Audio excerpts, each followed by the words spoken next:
By the time you touch 35, you are ahead of me when or where I was when I was 35. I want that to be your goal.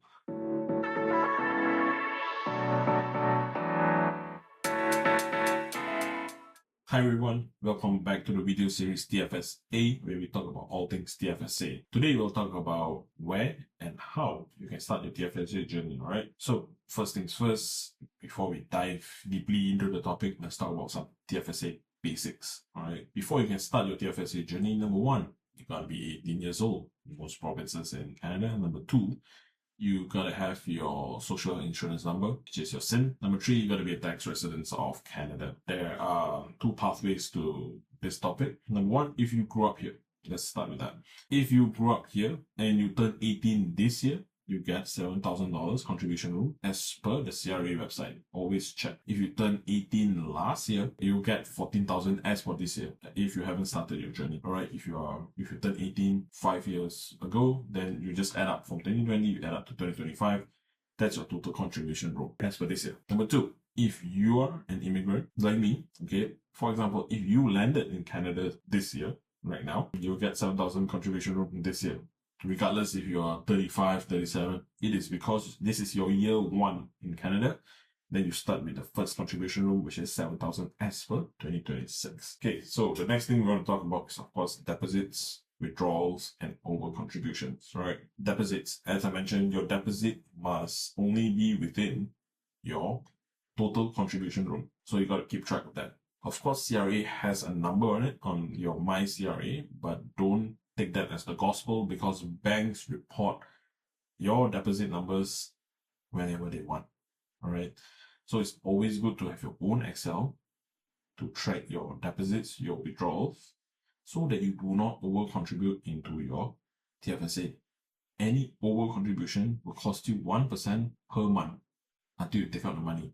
Funny thing, they may not flag you immediately. They could flag you a year later when they decide to audit you. Then they just back pay everything from here to here, and they just wipe out all your hard work, right? So the best thing is try not to fully max out your TFSA. Maybe keep a buffer 100, 200 just in case. But always keep your own Excel sheet. I'll share mine in the link.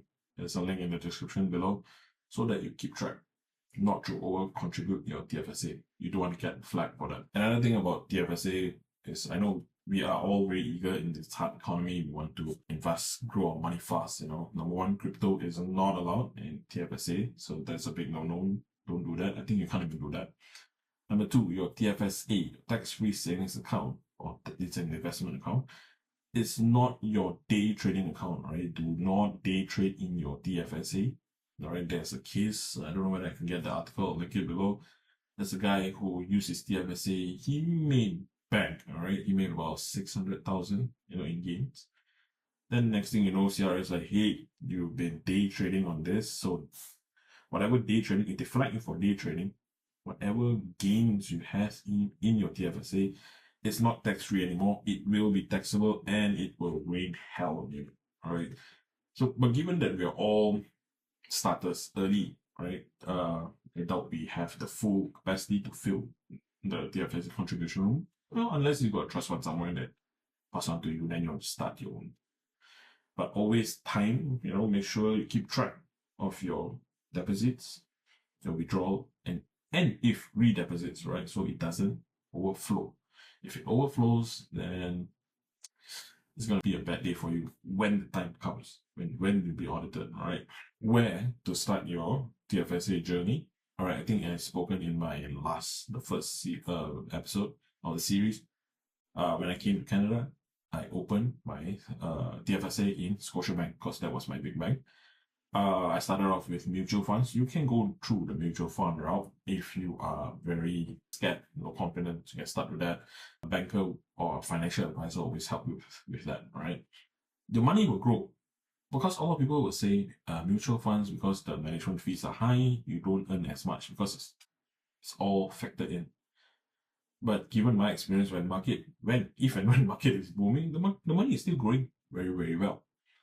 And of course, when I move to ETF, money is growing very well also. So I don't see much of a difference between the mutual fund and ETF, but listen to what they say, because my Nasdaq fund, it was like 1.9 or 2% management expense ratio or fees. And then if you count QQC, it was like 0.2%.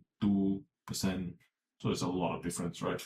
The problem with also my Nasdaq fund, when I did a mutual fund, they said there's quarterly dividend or distribution. I didn't see it. It wasn't deposited into it. There's no line that says, you got your additional income. But it's very clear if you do BDY, VFV, QQC, if it's monthly, you get it monthly. If it's quarterly, you get it quarterly, right? Very straight up, but it's self-directed, right? So you got to have some guts to do all this, but not to worry. I'll guide you throughout this series. So, okay, back to where I started off. Mutual funds in Scotiabank. After a while, my wife, she still wanted to stay in Scotiabank, so I moved from mutual fund to Scotia iTrade and bought ETFs in Scotia iTrade. Scotia iTrade, of course, psychologically, it's more secure. Too big to fail, big banks, right? But the problem with Scotia iTrade is that there's no fractional share trading. Every trade has to be a full check. So whenever you buy a share, then there's always some leftover money, like 40, 50 bucks sitting there, waiting for the next purchase. All right. But so far, the platform is fine. No problem. Besides Scotiabank's iTrade, you have TD Direct Investing, I think they call that. And then there's CIBC Investor Edge, there's Wealthsimple, the one that I'm using, and it will be the base of what we'll talk about, given that I'm using the platform. There's also Questrade, does a lot, right? But what this series wants to talk about is you starting your TFSA and doing your own self-directed investing, right? You can still always go your own path into mutual funds. It's not wrong, as long as you start. Okay, now we move on to how to find money to start your TFSA journey, all right? To quote one of the big banks' tagline, Scotiabank's tagline, you are richer than you think. You're richer than you think. Scotiabank. I think you've seen those taglines in the cinema, on the billboard, whenever you go around Toronto or wherever you are in Canada, right?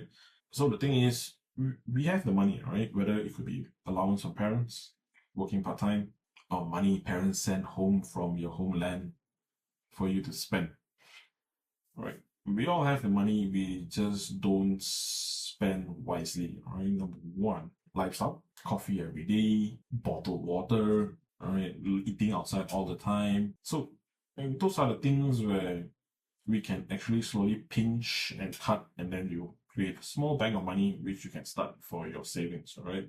How did I find my money to invest is, of course, no daily coffees. Number one, I'm not entirely a big fan of it. If there is, there is. If there's none, that's fine. Water I always bring from home when I go to work.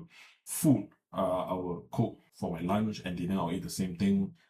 I know it can be boring. Life is so short. You gotta enjoy. Yes, you can do that. But what if life is not short and you live to 50, 60?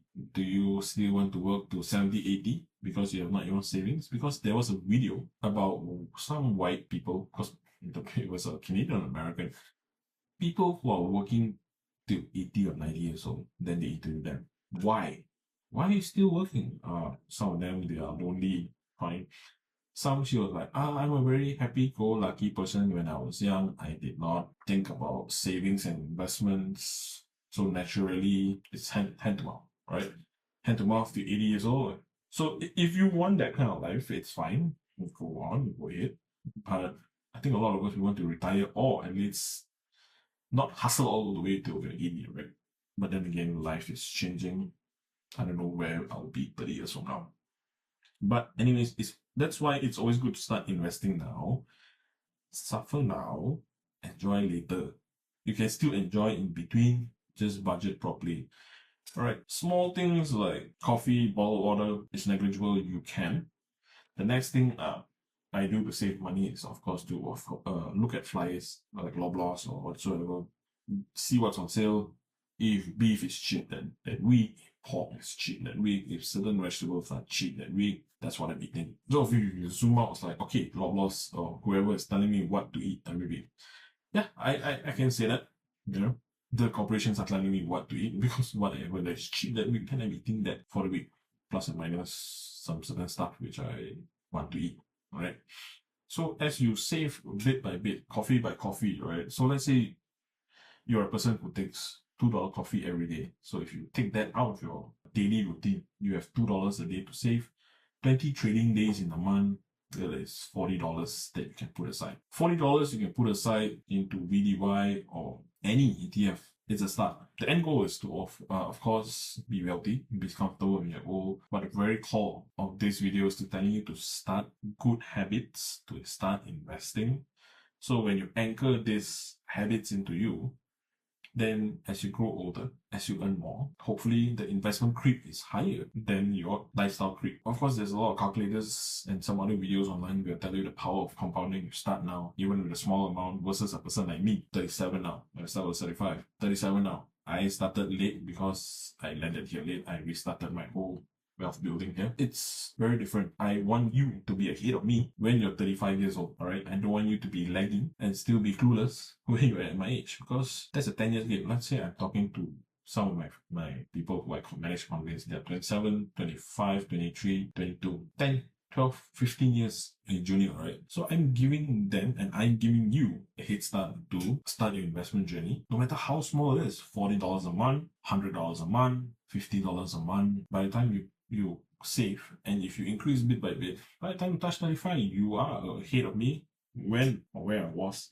when I was 35. I want that to be your goal. Alright, I will of course share the numbers when in the coming episodes on how much, and so we can grow together, we can start together. Alright, I don't want you to be like one of my colleagues in her 40s. Oh yeah, TFSA, I heard about it. I want to do it. I want to move out. I want to travel, but she's buying drinks and outside food every day at work, although she's still living with her parents. I don't know. Learn to cook. You don't like to cook, learn. Because when you cook what you want, right? You taste how you want, more salt or sugar, slowly balance it out. I didn't know how to cook until COVID came, and I got a good wife who taught me to cook. And I managed to cook, right? Cook what I like, and then bring it to work. I still find happiness in what I eat. It may not be Chipotle good, it may not be Subway good, it may not be Jollibee good, but it's happy because I cook it and I want it to taste how I want it to taste, alright? So with that, I'm paying myself, I save the money, and then I'm putting it away for investments, no matter how small it may be. You want to count to the dollar and cents? Yeah, fine. You can say, oh, how much I save, therefore I can put it aside.